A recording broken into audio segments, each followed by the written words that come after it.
We're going to start by looking at our 5-on-0 transition offense and how we get early ball screens and how we use them. We'll establish a few defenders here in a minute to show how they might guard it. But we have, as we talked about in the marker board session, that we have established roles. And the key role, the most important role, is who's going to be handling the ball going off the ball screen. Those two guys are going to be getting to outlet spots. Unless the ball lands in their hands because of a rebound or they happen to be under the goal and they have to inbound it, those one or two guys should be going to outlet spots. In our case, we've got two guys on the floor most times that we trust to go off of ball screens in transition. So they would be fanning out to the outlet spots, and then we would establish somebody else is taking the ball out, trying to get it before it hits the ground, beat a press if someone's trying to set up a press, make sure we get it to the guys who we want to have the ball in case they're being denied when the ball goes through the net. And then we've got our screeners moving into screening positions and our shooters and drivers moving into shooting positions.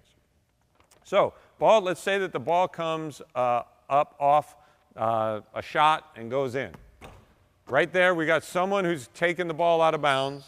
You see people fanning out. Now pause right here on what we're trying to set up. Our outlet people are going to get as wide as they can and get their feet almost up against the sideline, and they want to be top of the key or above. The reason we want to be top of the key to volleyball line area is so that if we get bumped, if somebody does try to deny us, we have room to come back to the ball and not be caught near the baseline, still up the floor at a considerable spot. We also want to get our feet up against the sideline so that we're clearing the defense. A lot of defense running through the middle of the floor. We want to be clear of that traffic. You'll see our shooter, one of our designated shooters, corner guys, is already on his way out. He wants to get wide. If you've got these kind of volleyball standards that are in the floor, anything that marks here, you want to be way out wide, almost up against the sideline, getting wide to the corner. Our screeners, and we usually would try to have two designated screeners on the floor. Most times they're bigs. And so one of them is a lot of times going to be getting the rebound or closest to taking it out. The other one is going to start down the floor, but he's going to be very calculated. The only time we want him to be in a dead sprint is if he has a free shot at a layup, dunk, whatever. And so then we'll say, go ahead and take off, and we'll try to get you the ball.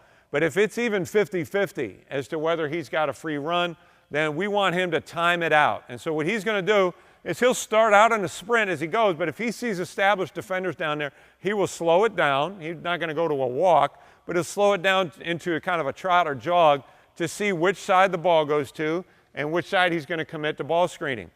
The inbounder will try to make the pass, if we can, up to the first guy. Whoever does not get the ball, if whichever side, whichever outlet does not get the ball, would head to a corner. So in this case, he'd go to the corner. Now, if the ball came to the other side and we saw that we've already got a guy running to the corner, well, he would see the ball went opposite, so now I've got to go clear to that side and so that I can have two corner guys. Okay, but let's say the ball comes in here. Anytime we throw the ball in, the guy who outletted the ball, inbounded the ball, will follow his pass, and we'll show you why that's important here in a second. But for now, he's going behind that ball handler. The ball handler's goal on the catch is to try to get a direct line angle to what we would call kind of the back side of the backboard on a driving angle. And so usually, if he catches it here, it's going to run him through. We're on a lot of courts. The volleyball line meets that half-court line, and that's going to be his trajectory as he starts out. Again, we've got shooters heading to the deep corners. Okay, so they're wide, very wide, even probably a step off the arc so that they can step into their shot and stretch the defense.